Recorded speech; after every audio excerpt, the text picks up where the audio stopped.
We are discussing Aoyama, a young man who fears dirtiness in an almost unreasonable way.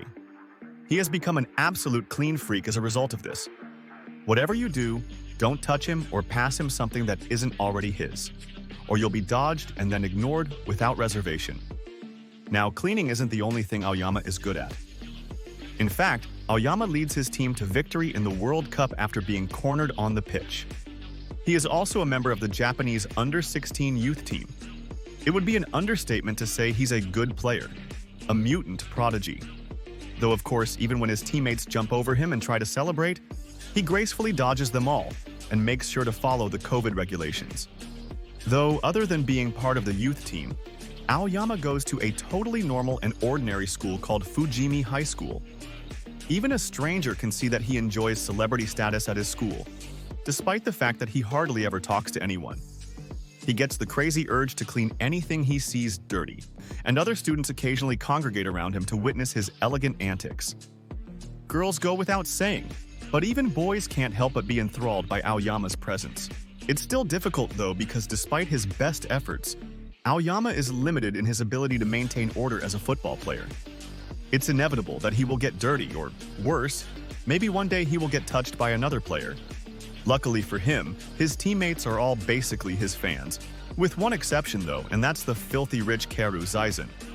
He thinks Aoyama is too far gone, but their coach named Miwa, who also just so happens to be a pleasant beauty in her own right, explains that Aoyama has more than enough skills to make up for any disadvantages that he may have during the game. Later that evening, Kaoru sees a dubious girl attempting to break into the boys' clubroom as he makes his way to the clubroom. When Kaoru looks through the club window, he sees Aoyama meticulously cleaning every football before she runs off. So much so that they don't just look good as new, they look even better than when they were new. Coach Miwa also shows up and tells him that Aoyama does this every single time. The Oshigami Minami High School team captain arrives at their school the next day. Akira Takechi is his name, and he also played for the under-16 youth team. In addition, he prefers to have Aoyama on his team because he is a huge fan of the player. "Thank you, but no," Aoyama responds. He doesn't want to leave Fujimi High School for some reason. This kind of exchange goes on for a while until finally Takechi decides to challenge them all to a game. He wants Aoyama to understand how bad his current team is. When the game starts, Takechi's team scores a goal almost immediately, and he is so confident that he shows off his abs to Aoyama, but Aoyama is unfazed. The moment he gets the ball, he beautifully scores 2 goals without ever having to touch another player. Everyone's taken aback. It was a magical spectacle. During halftime, Aoyama faces more difficulty than before because everyone is all over him. Takechi's team decides to step it up a notch while he keeps flaunting his abs. When the second half started, they were indeed aware of what to do. Several players latch onto Aoyama to restrict his movement, while those who are left own the stage. Unfortunately, the other players on Aoyama's team really do suck. Even Keisuke's no good. Even when it's just him and the goalie, he misses shots, but he still had the audacity to call out Aoyama's routine. The ground becomes muddy, and it soon begins to rain. Takechi's team is already up 1 goal, but Aoyama won't move for fear of scuffing his immaculately clean shoes. He doesn't want to get all dirty. There are only 5 minutes remaining, and the opposition is ahead. But even so, Aoyama knows that there's something he hates more than dirtiness, and that's losing. Just like that, he pushes through the dirtiness and scores a goal, and then scores another one, and leads his team to victory.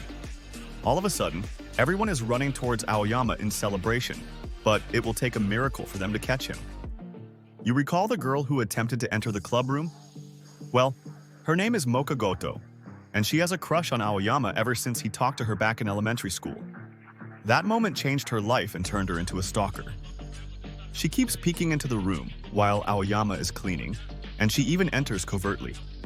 The team occasionally finds the clubroom spotless and well-kept when they walk in, but that is typical. However, even their clothes are all perfectly cleaned and folded. Wonder if Aoyama did it, but he didn't. In his words, he'd rather die than touch someone else's clothes, and this wasn't just a one-time thing. It goes on like this for a full week, over and over. Eventually, the boys come to the conclusion that the person cleaning and folding their clothes is a fairy.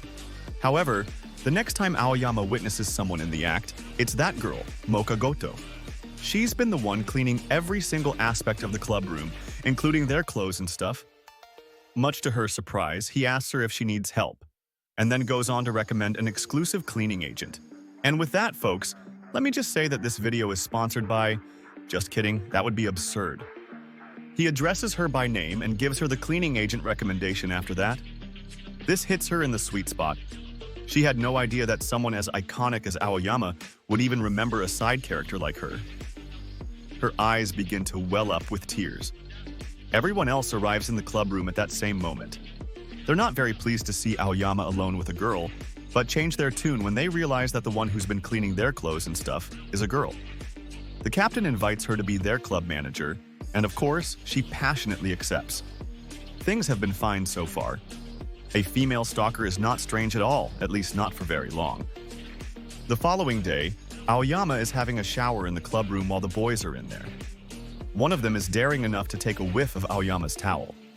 But the smell was so overwhelmingly pleasant that he continues to bury his nose in the towel and experiences some kind of unexplainable bliss. He even tweets about it when he gets home.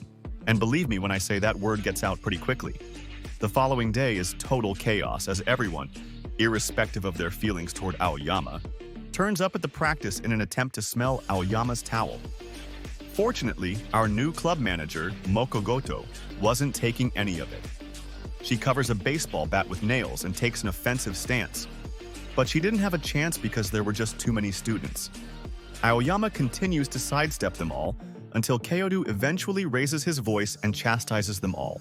Nobody wants to mess with someone as filthy rich as Kyodo, so they all leave.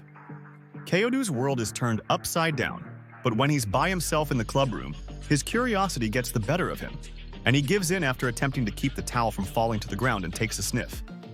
There was something intrinsically surreal about Aoyama's towel. It smelled of kindness, of pleasant memories, and nostalgia. Kyodo starts to cry as he remembers his early years with the towel. Aoyama enters a few moments later and sees Kyodo sniffing the towel maniacally. Even in that moment, Kyodo tries to explain, but Aoyama keeps his distance and tells him to just burn the towel. Next up is Fujimi High School's first official game of the season. It's against Akata Academy. They are obviously powerless against Aoyama, but Kana, their captain's girlfriend, is aware of Aoyama's meticulous cleaning practices. She asks him if he can help her with some cleaning right before the match, while he is cleaning every ball and other stuff. Ordinarily, if a pretty girl asks you to do some cleaning with her, you'll go for the girl and not the cleaning. But it was the opposite for Aoyama. He accompanied her in her quest to purify the world, including you and me. But it turned out to be a trap. She led them to the locker room of the opposition. Once inside, she locks the room and traps Aoyama inside. It was time for the game, and so they had no choice but to start without him. However, even the neighborhood dog is aware that without Aoyama, they have no chance. Conversely, Aoyama makes an effort to have a conversation. That was the only way because she was blocking the door. And if you wanted to push her aside, he'll have to, excuse my language, you'll have to touch her. But if that wasn't enough, she starts taking her clothes off so that even if someone accidentally opens the door, she'll look like the victim of assault. Indeed, Miss Kana, you are extremely astute. However, Aoyama instantly crumbles at that very moment. Even in her weirdest dreams, she could never have predicted such a reaction from the guy. However, she was underestimating someone. No, I'm not talking about Aoyama. I'm talking about our sweet yet psychotic club manager. It turns out that she was looking through each and every room in the building one by one until she came across Aoyama. At last, she opens this room and uses her nail-biting bat to frighten Kana to death. Now, even though he was rescued, he stays behind to first clean the locker room he was trapped in, and then goes to the pitch. It wastes an extra 15 minutes, but even so, he scores 4 goals all by himself and also assists Kaisaru. They win with room to spare. Subsequently, we meet another individual who has the exact same attitude toward cleanliness as Aoyama. Although everyone is aware of Aoyama-kun, Shion Narita goes above and beyond to ensure that nobody is present when he is cleaning. He also takes pride in the fact that nobody knows about his ways, and while Aoyama and Narita have no idea, they both play the same RPG game where they touch, spill, and do everything else that they find themselves unable to do in real life. Anyways, this does get him into trouble one day when a female classmate's PE uniform is stolen. Naturally, others believe he is the culprit because he is the quiet one. Everyone tries to chase after him as he flees. They think he's running because he's the one, but all he's doing is avoiding any physical contact with them. Fortunately, Aoyama shows up with a dirty uniform bag and tells everyone that Narita would never steal something like that. Honestly, I doubt anyone would. He accepts their apologies all around, but more than that, he's shocked that Aoyama was aware of his cleaning habits beforehand. It's almost time for Fujimi High School's next game. This time, it's against Minamina Fuzoku High School. Alright, remember the guy who was the first one to take a big sniff at Aoyama's towel? Well, his name is Jin Tsukamoto. Though he may come across as the class clown, he actually has unique qualities. What an amazing talent. He can juggle the ball with his butt for as long as he wants. Also, his performance is crucial to the team's morale. But as it turns out, he knows the captain of Minamata Fuzoku High School. He played on their team in middle school, but he was forced to attend a different high school with them because of the terrible bullying he endured from the captain and the other players. He's facing his old teammates now, and the PTSD is unbearable. Poor guy can't even move properly during the game. The defense was useless, and by halftime, the opponents were in the lead. He enters the bathroom and locks himself there. He hopes they'll replace him with someone else because he knows he's making everyone else look bad. Little did he know, Aoyama was cleaning the bathroom. He tells the guy it's no use dwelling on the past, since he's no longer the same person he used to be. Not only that, but Aoyama gives Jin a chance to score when the second half starts by allowing all of his opponents to encircle him. The pass was unexpectedly rather strange, but Jin understood exactly what Aoyama wanted him to do. He has to score using his powerful butt. That was the intention behind the pass, pun intended. And so, he does just that. He uses his butt to score an amazing goal. In the end, Jin is once again as animated as ever, and Fujimi High School triumphs without any issues. Now, since this is the protagonist school, you bet there are quite a lot of quirky. One of them is Atsumu Ozaki, and he just so happens to be a manga artist. He's quite successful, in fact. His manga is even going to get an anime adaptation. Although Ozaki always keeps to himself, no one at the school is aware that he is the mangaka, even though other students read the manga as well. Since he can watch everyone and get ideas for his manga without drawing attention, this works out well for him. Naturally, he decides to use Aoyama as an inspiration for a new character. He sneakily follows him around, but is not so pleased by how everyone treats him. There is a real fan club for Aoyama. Almost every girl has feelings for him. Even the guy can't help but be entranced by his aura. However, Aoyama never really engages with any of them, and continues to keep his distance. Ozaki concludes from this that Aoyama isn't a good man. He thus models the antagonist of his manga after himself. The character he comes up with is Wizard Sama, a ruthless maniac who will go to any length imaginable just to keep the world a clean place. To aid him in cleaning, he even has zombies and other things. Naturally, he is presented as the height of evil, but as you might anticipate, Wizard Sama ends up becoming more famous than the main character. People adore the figure, and it has become a phenomenon in culture. Ozaki doesn't take kindly to the news because the protagonist is based after himself, and so he keeps making Wizard Sama more and more evil with each passing chapter. But it wasn't enough for him to win against Aoyama. His manga adopts Wizard Sama as its protagonist. Everything is talking about him, and the merchandise is selling at an insane rate. There are fan arts all over the internet. Social media cannot get enough of it. The idea to create a maid cafe with a Wizard Sama theme actually came from a smartass who immediately succeeded in life. When Ozaki finally makes the decision to transform Wizard Sama into a playboy, his popularity suddenly drops for the first time. Ozaki succeeded in keeping the protagonist contemporary, but the production company orders him to immediately revive the original Wizard Sama. And so he tries every trick in the book to bring back the popularity, but since he wasn't basing it around Aoyama anymore, the audience was losing interest. Eventually, he stops being so persistent and brings back the good old Wizard Sama. Once more, this character is a master of the stage. Aoyama is also fairly proficient at basketball. To continue scoring as many points as he pleases, all he has to do is cover his hands with gloves. Now, the only other student in the school who can compete with Aoyama when it comes to popularity is a girl on the basketball team. Her name is Mio Oragiri. Her personality is simple and straightforward, but she is absolutely gorgeous. Despite her height, she is unable to make any kind of basket when she plays basketball. She cannot, not even when the average person could manage a fluke. She misses every single time, but at least she's eager to learn.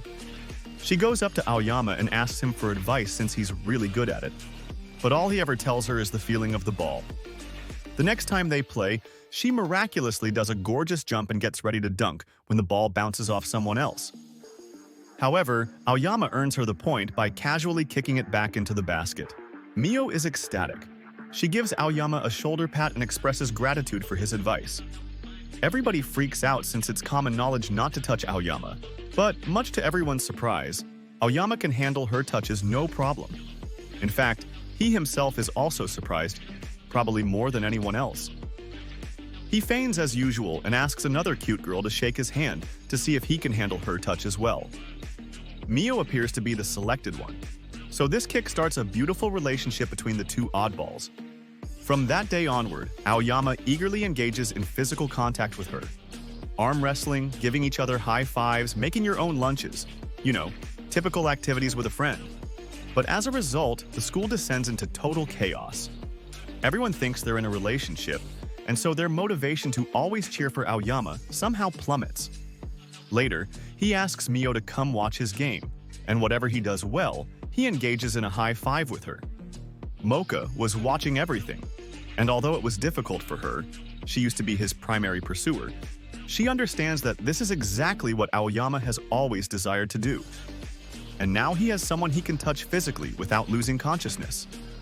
Of course, when the misunderstanding about the relationship is lifted, everyone's cheers for Aoyama once again start roaring through the pitch. But the love troubles of Fujimi High haven't ended yet. The star player of the judo club named Tsubasa Umeo is incredible at what he does. Though one day he just gives up and joins the football team, he is a true threat who can defeat anyone with ease. This isn't because of Aoyama, though.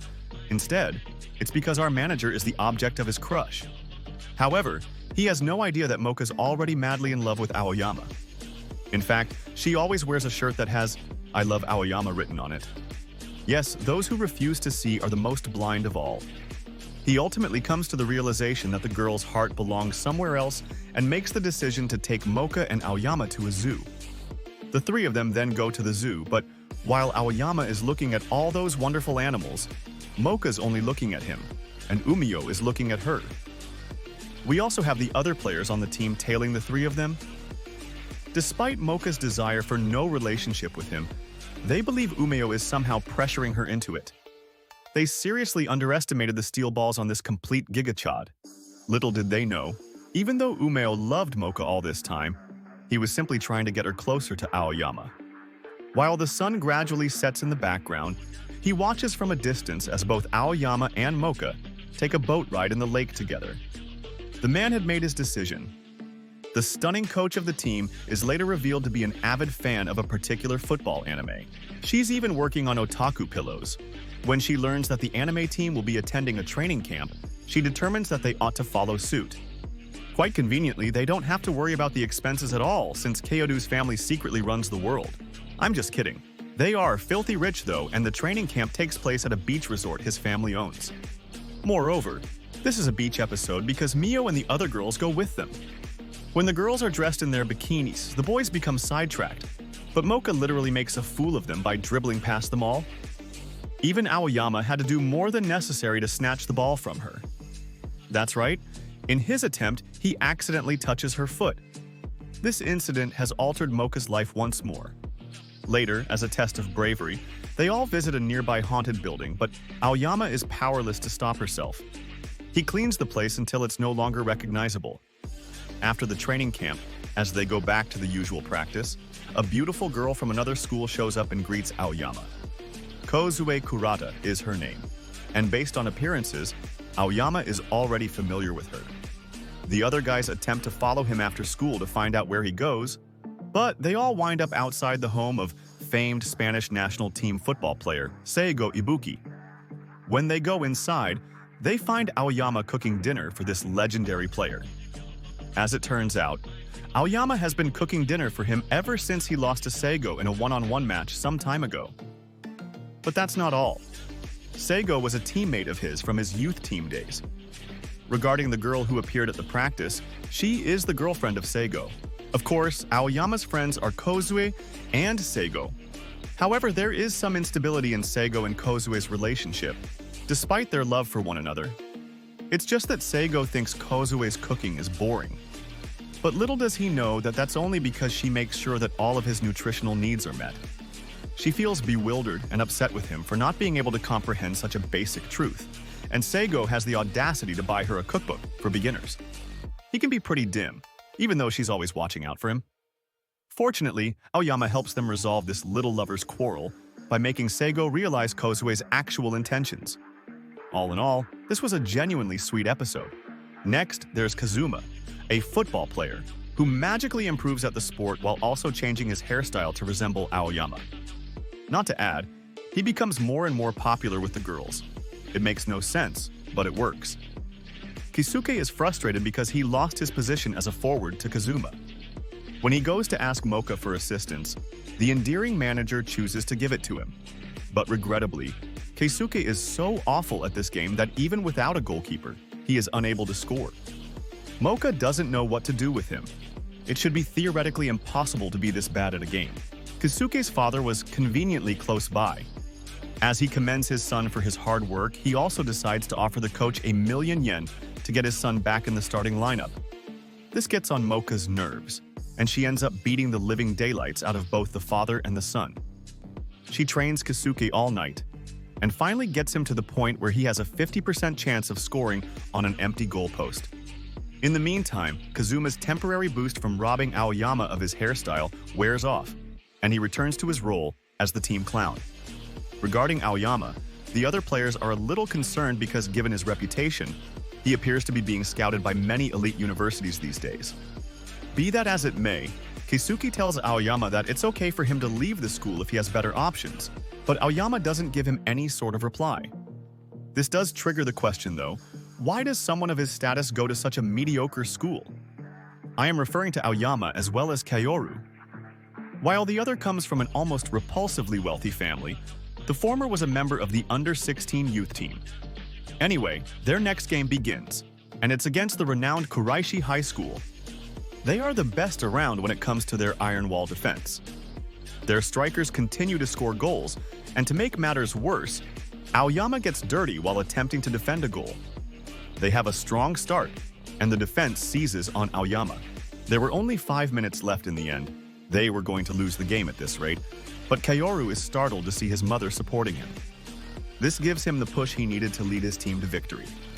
Kaoru starts by scoring a goal, which disperses the defense and also makes it easier for Aoyama to score a few more. They just barely manage to win. It appears that Kaoru has seen his mother after a 5-year absence. She says hello to them, and then, as soon as she bids her son farewell, she takes off in a helicopter for Brazil. Anyway, some scouts show up to try to recruit Aoyama, and once again he declines. Seeing this, Kaoru and the others finally ask, what's the real reason? Why does he continue attending Fujimi High School? As simple as that may sound, the reason behind it is that their uniform is white, a color that denotes cleanliness. And with that said, today's lesson on cleanliness is finally over. Make sure to do your homework, guys. As always, please subscribe to the channel if you enjoyed what you saw. I hope to see you at the next video, which I'll be uploading frequently.